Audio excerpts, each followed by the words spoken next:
Mul on töölauale salvestatud 2 TXT faili. Eesti. Siin on eestikeelsed sõnad. Ja inglise. Siin on ingliskeelsed sõnad.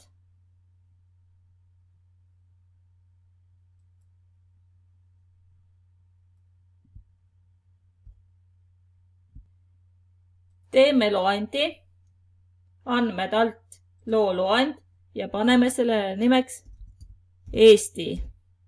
Okei. Ja Eesti loend tuleb siia ja impordime loendisse sõnad.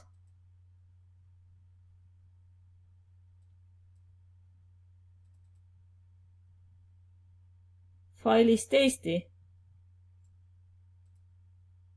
Ava. Ja sõnad tulevad siia.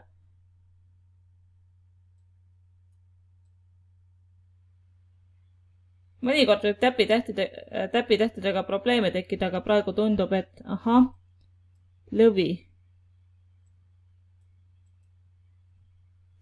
Lõvi.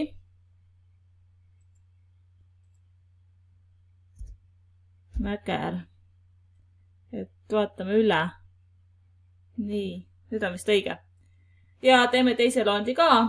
Loo loend. Sellele loendile nimeks inglise. Okei. Ja impordime siia sõnad loendist inglise. Ava.